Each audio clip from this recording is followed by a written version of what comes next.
శ్రీమద్ భగవద్గీతని ఒక 5 కోణాల్లో మాత్రమే అర్థం చేసుకున్నామండి.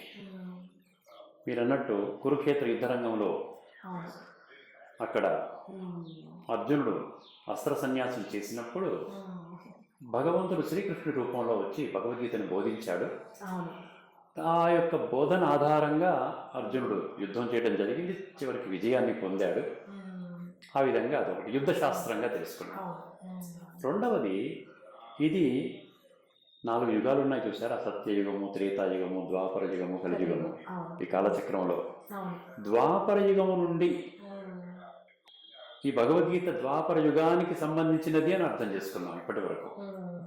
అంతేగాని ఇది మన గురించి అని అటువంటి ఒక స్పష్టమైన అవగాహనతో మనం చదవటం లేదు. ఇది రెండో విషయం, ద్వాపర యుగానికి సంబంధించింది. ఇప్పుడు నేను కలియుగంలో ఉన్నాను, గీతతో నాకు డైరెక్ట్ సంబంధం లేదు.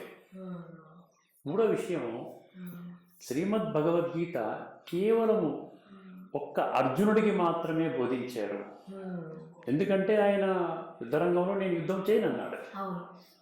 అప్పుడు యుద్ధము చేయించడానికి భగవంతుడు ఈ గీతను బోధించాడు.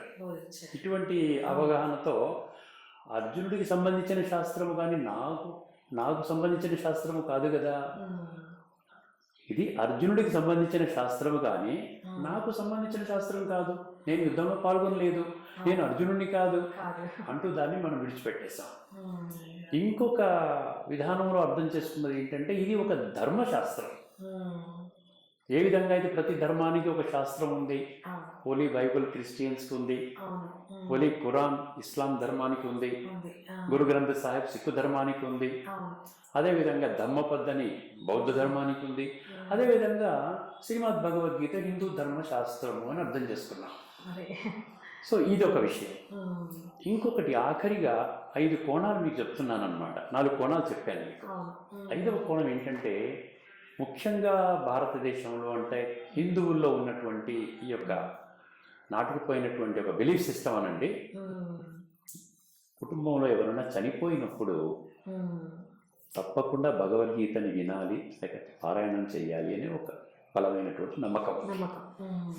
సో ఈ 5 కోణాలు ఒక్కసారి మీరు చూసినట్లయితే యుద్ధ శాస్త్రం అనుకున్నాం, రెండవది ద్వాపర యుగానికి సంబంధించిన శాస్త్రము, మూడవది ఒక అర్జునుడికి మాత్రమే బోధించినటువంటి శాస్త్రము, నాలుగవది కేవలం ఒక ధర్మానికి, ఒక ధర్మం వారికి సంబంధించిన శాస్త్రముగానే మనం గీతను అర్థం చేసుకున్నాం.